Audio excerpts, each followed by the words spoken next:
Après plus de 15 ans de projet en gestation, le Collège de Lévis a enfin complété dans les dernières semaines la construction de son stationnement souterrain dédié aux usagers de l'Hôtel-Dieu de Lévis, du CLSC et du CHSLD.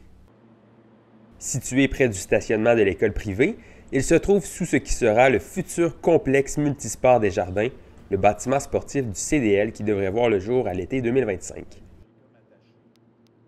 Je rentre travailler le matin, puis je vois tous ces véhicules-là, puis je suis là, hey, ils ne seront plus dans les rues.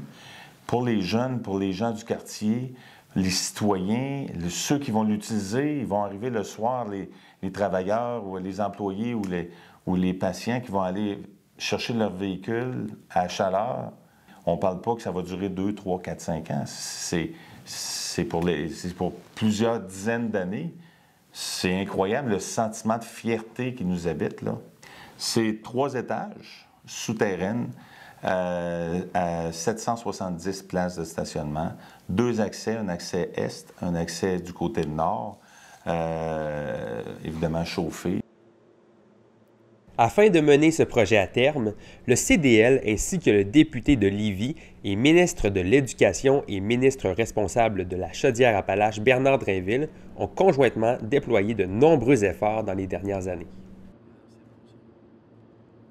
Quand j'ai été nommé en 2001, une des premières rencontres que j'ai eues, c'est avec les gens de l'Hôtel-Dieu qui disaient « David, si un jour tu veux vendre du terrain, on va être acheteur parce qu'on a besoin de places de stationnement et tout ça. » Quand on a commencé à réfléchir à bâtir un complexe multisport, bien là, l'Hôtel-Dieu m'approchait encore du stationnement, du terrain.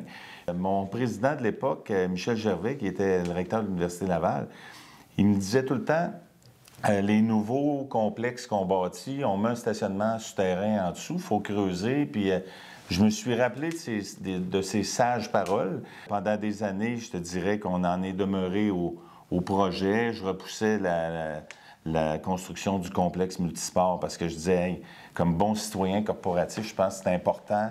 Ça va être difficile, après avoir construit le complexe, de bâtir un stationnement. Puis, ça ne fonctionnait pas.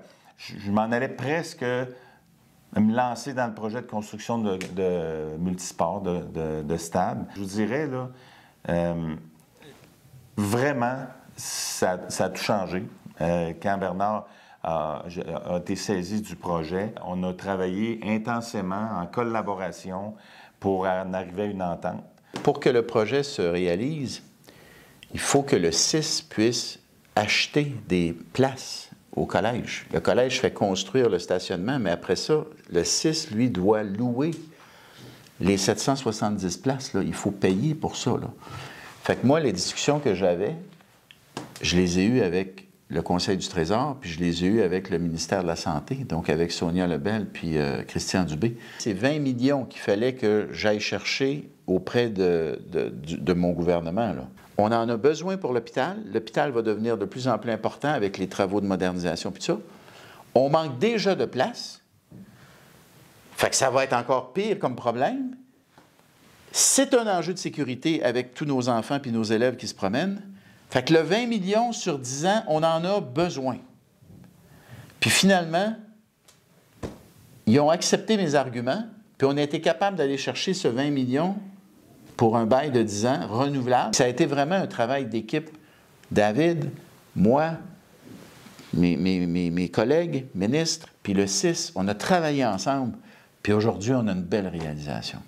Honnêtement, ça, là, c'est une vraie belle nouvelle positive. Alors que le projet a été livré en décembre dernier, l'ouverture officielle du stationnement devrait avoir lieu d'ici la mi-février.